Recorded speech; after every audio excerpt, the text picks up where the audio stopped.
Hello student, अब हम लोग अपना नेक्स्ट चैप्टर पढ़ेंगे, चुनाव और प्रतिनिधित्व। इससे पहले मैंने क्लास 11 की पॉलिटिकल साइंस की वीडियो डाल चुकी है।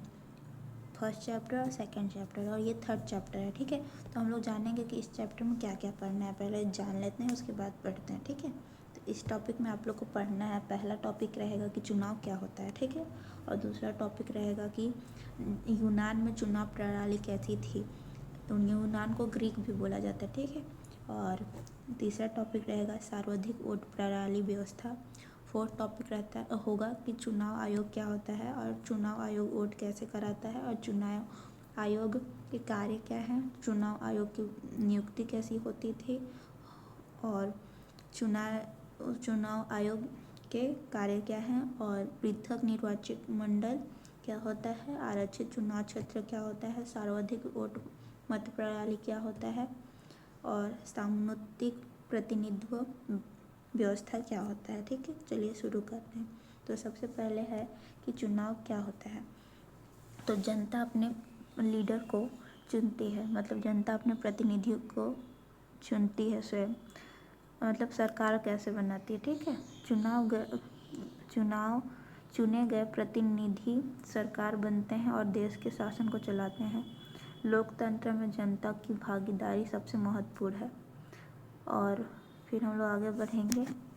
तो चुनाव क्या होता है। चुनाव एक ऐसी प्रक्रिया है जिसके द्वारा हम अपने नेता को चुनते हैं। ठीक है, सिंपल लैंग्वेज में। तो प्रत्यक्ष लोकतंत्र क्या होता है, डायरेक्ट डेमोक्रेसी। ठीक है, इसका अर्थ है कि जनता स्वयं कानून बनाती है और निर्णय लेती है। प्रतिनिधित्व की आवश्यकता नहीं होता है। उदाहरण के लिए यूनान, एथेंस विशेषता छोटी जनसंख्या वाले क्षेत्रों में संभव है। मतलब प्राचीन समय में क्या होता था ना कि ग्रीक था ना, यूनान, जिसको यूनान भी बोलते हैं, ग्रीक भी बोलते हैं, वहाँ क्या होता था कि अपने प्रतिनिधित्व को लोग स्वयं चुनते थे क्योंकि वहाँ जनसंख्या कम था। ठीक है, वहाँ लीडर को अपना खुद चुनते थे। लेकिन हमारे देश में जितनी विशाल जनसंख्या, बहुत जनसंख्या, तो वहाँ एक एक लोग तो चुन नहीं सकते। तो इसलिए हमारे देश में अपने सरकार को अप्रत्यक्ष लोकतंत्र द्वारा चुना जाता है। तो इनडायरेक्ट मेथड से क्यों चुना जाता है, क्योंकि बहुत सारा जनसंख्या है, एक एक लोग तो बता नहीं सकते कि हमारा सरकार ये बनेगा, इसलिए कई माध्यमों के द्वारा सरकार चुना जाता है। ठीक है, तो जनता प्रतिनिधियों को चुनती है। चुने गए प्रतिनिधि जनता की ओर से शासन चलाते हैं। ठीक है, चुने गए प्रतिनिधि होते हैं। ठीक है, उदाहरण भारत। इसका कारण क्या है, भारत की विशाल जनसंख्या के कारण प्रत्यक्ष लोकतंत्र संभव नहीं हो पाता, अभी मैंने बताया ना, इसीलिए अप्रत्यक्ष तरह से लोग अपनी सरकार को चुनते हैं।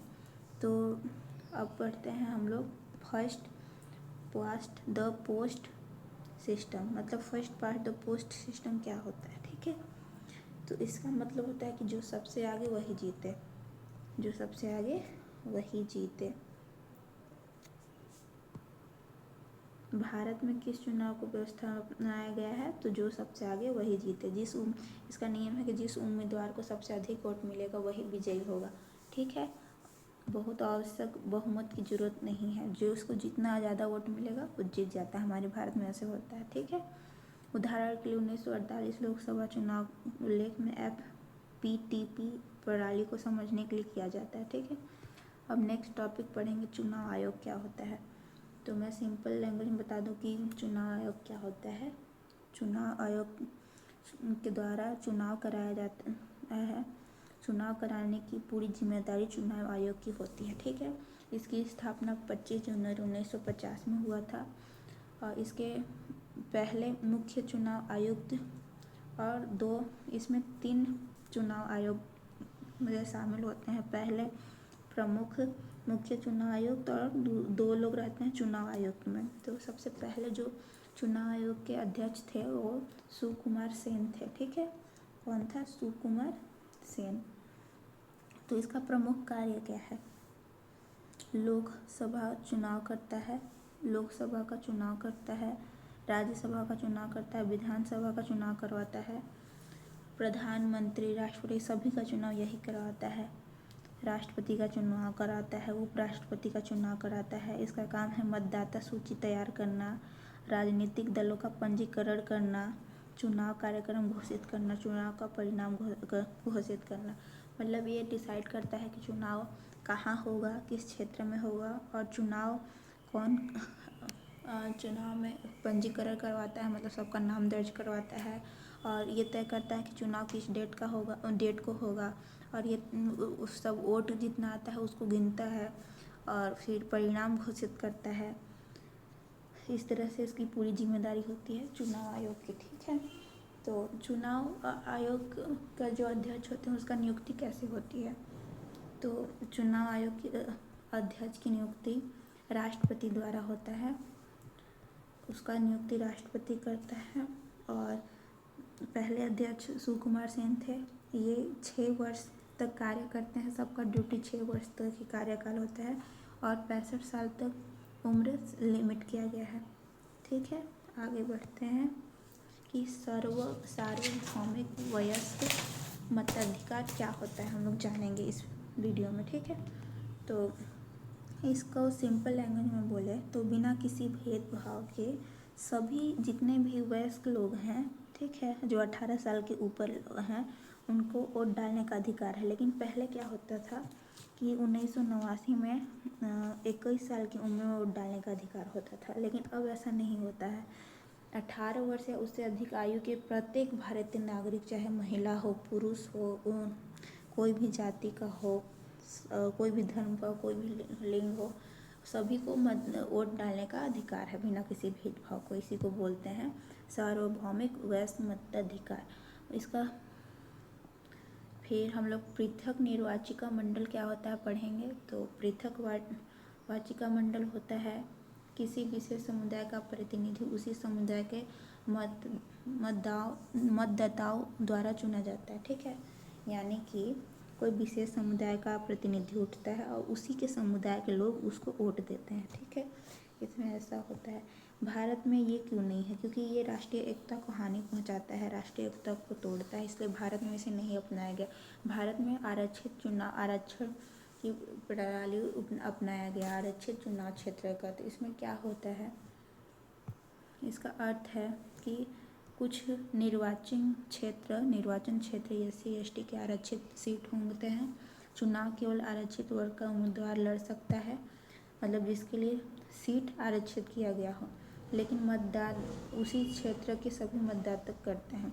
मतलब कि सीट तो कोई एक व्यक्ति के लिए फिक्स कर दिया जाता है। ठीक है, लेकिन उसको वोट कोई भी समुदाय, कोई भी किसी को भी दे सकता है। ठीक है, लोकसभा की कुल सीटें 543 हैं, इनमें से कुछ सीटें SC एवं ST के लिए आरक्षित हैं, मतलब इन लोग के लिए निश्चित कर दिया गया है।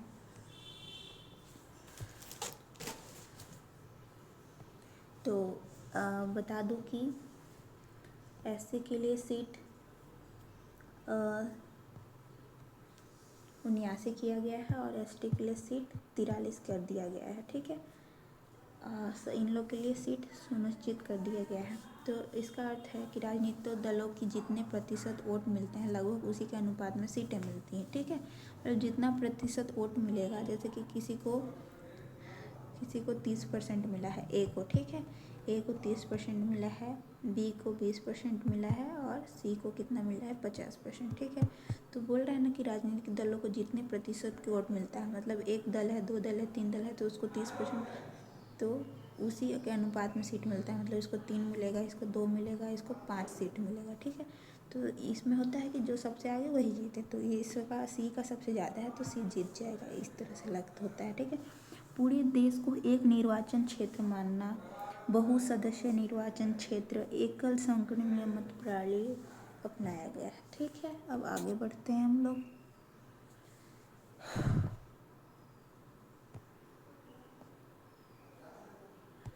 लेकिन भारत में ये क्यों अपनाया गया, सार्वधिक मत प्रणाली क्यों अपनाया गया? क्योंकि ये बहुत अच्छा है कि जो सबसे ज़्यादा वोट पाता है वो जीत जाता है। इसका फायदा कि भारत का विशाल भौगोलिक क्षेत्र है, बहुत बड़ी जनसंख्या है, राजनीतिक दलों की अधिक जनसंख्या है, सरल एवं समझने में आसान है, चुनाव प्रणाली से होता है, इसलिए ये अपनाया गया है। ठीक है, इसी के साथ ये चैप्टर एंड होता है। प्लीज़ हमारे वीडियो को लाइक करें, सब्सक्राइब करें। ठीक है, अब मिलते हैं नेक्स्ट वीडियो में।